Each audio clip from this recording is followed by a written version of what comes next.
Assalamualaikum warahmatullahi wabarakatuh.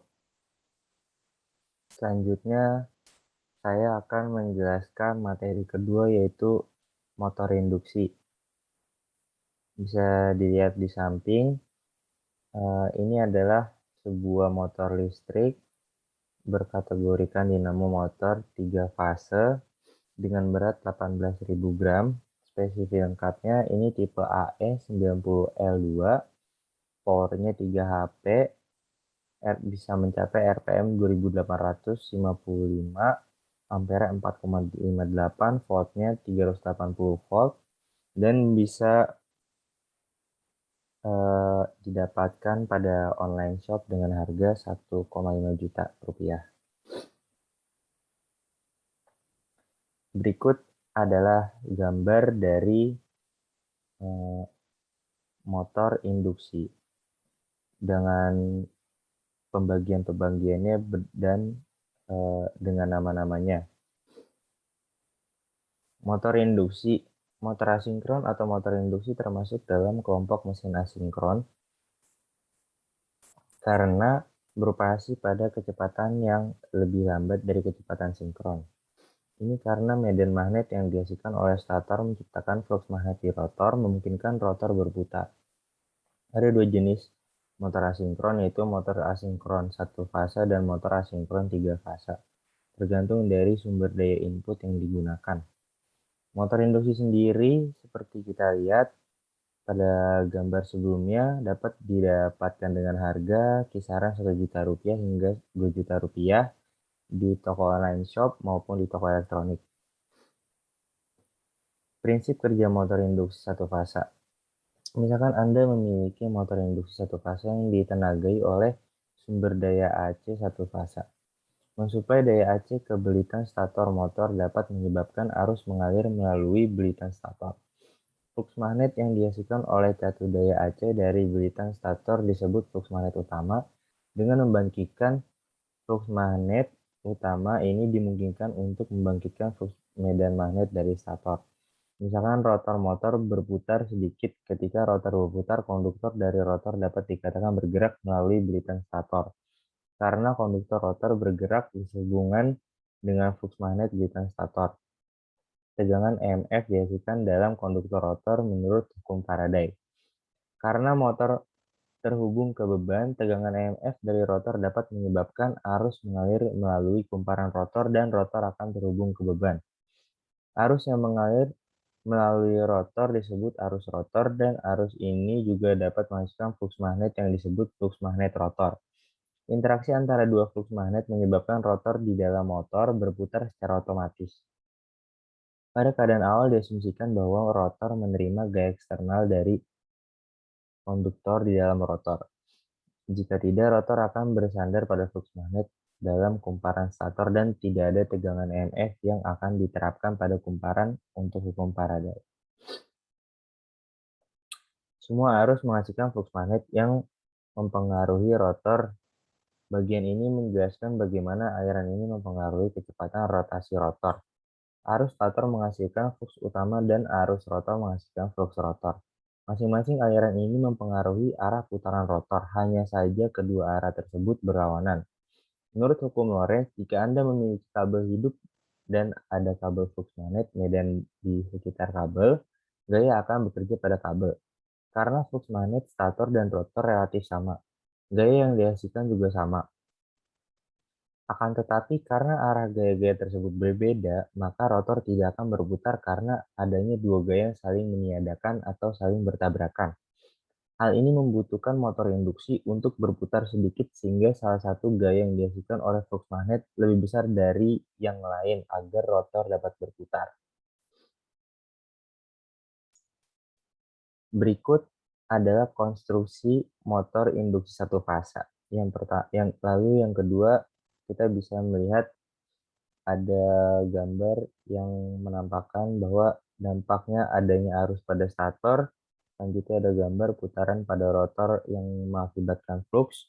Selanjutnya ada gambar yang menunjukkan bahwa saat rotor tidak berputar, total gaya akibat masing-masing flux adalah 0. Dan selanjutnya adalah saat rotor sudah berputar sedikit. Lalu total gaya akan memiliki perbedaan sehingga terjadilah sebuah putaran. Prinsip kerja motor induksi 3 fasa. Motor induksi 3 fasa beroperasi sebagai berikut. Misalkan Anda memiliki satu daya AC 3 fase yang terhubung ke stator motor. Karena stator terhubung ke daya AC, arus dapat melewati kumparan stator dan masuk ke stator.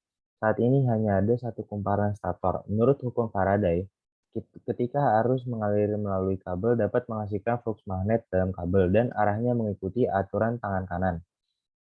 Setiap fase kumparan stator mengalami hal yang sama, yaitu setiap fase dialiri arus. Namun besar flux magnet yang dihasilkan tidak selalu sama. Hal ini disebabkan besarnya arus yang berbeda pada setiap titik waktu pada setiap fase. Akibatnya, flux magnet yang dihasilkan cenderung berada pada tahap mengalami kondisi arus paling tinggi. Secara tidak langsung, dapat dikatakan bahwa medan magnet yang dihasilkan juga berputar sering waktu. Kecepatan medan magnet ini disebut kecepatan sinkron. Ini akan memasang rotor dan memeriksa apakah kumparan stator diberi energi. Karena arus yang dihasilkan oleh rotor dan adanya medan magnet pada stator, maka rotor berputar sesuai dengan hukum Lorentz. Yang menarik adalah kecepatan rotor tidak pernah melebihi kecepatan sinkronisasi. Menurut hukum Lorentz, tidak ada gaya yang diterapkan pada rotor karena tidak ada arus yang diinduksi pada rotor jika kecepatan sinkronisasi dan rotornya sama, karena ketidakberdayaan rotor. Maka rotor mengerem dengan gaya yang kecil. Namun saat rotor melambat, kecepatan sinkronisasi dan kecepatan rotor akan berbeda. Akibatnya arus listrik diinduksi dalam rotor dan rotor menerima gaya menurut hukum Lorentz. Setelah gaya ini, motor dapat dipercepat lagi. Fenomena perbedaan kecepatan ini disebut slip. Berikut adalah konstruksi motor induksi 3 fase. Pemanfaatan motor induksi di dalam dunia pertambangan. Penggunaan motor induksi pada industri pertambangan adalah elevator. Ini adalah jenis pesawat angkat yang digunakan untuk memindahkan barang dan penumpang dari rendah ke tinggi dan sebaliknya. Contoh soal motor induksi 3 fase. Template motor induksi 3 fase mempunyai parameter sebagai berikut. P sama dengan 2HP, PF sama dengan 0,7 lagging, F sama dengan 50 Hz, P sama dengan 380 per 220 volt, N1 sama dengan 2950 rpm. Tentukan A. Gambar rangkaian ekivalen motor induksi 3 fase. B. Gambar rangkaian tes DC blok rotor tes dan tes no load. C. Tentukan parameter dari ketiga pengujian tersebut. D. Tentukan jumlah pasang kutub dan slip motor induksi 3 fase. Dan E. Tentukan arus impedensi. Jadi yang A, bisa kita lihat ada sebuah rangkaian ekivalen motor induksi 3 fase. Lalu tes DC. DC tes parameter RS dan RI. Jadi RDC-nya sama dengan RS sama dengan VDC per 2XI BC sama dengan 75 per 2 dikali 3 sama dengan 12,5 ohm. RR sama dengan RE dikurangi RS sama dengan 25 dikurangi 12,5 sama dengan 12,5 ohm. Blok rotor tes parameter RE, ZED, dan XE. RE-nya sama dengan PBR per 3X LB BR pangkat 2.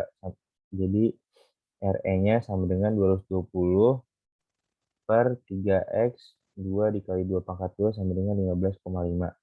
Jadi ZE-nya sama dengan VBE per akar 3 XLBR. Lalu ZE sama dengan 220 per akar 3 dikali 2 sama dengan 28,86. Lalu XE-nya diakarkan menjadi ZE kuadrat dikurang dengan RE kuadrat. Akan menjadi 28,86 kuadrat dikurangi 15,56 kuadrat sama dengan 24,56. Jadi jumlah kutub dan slip jumlah kutubnya adalah 1,7%, arus dan impedansi arusnya adalah 18,73. Sekian pembahasan motor induksi atau materi kedua dari saya. Wassalamualaikum warahmatullahi wabarakatuh.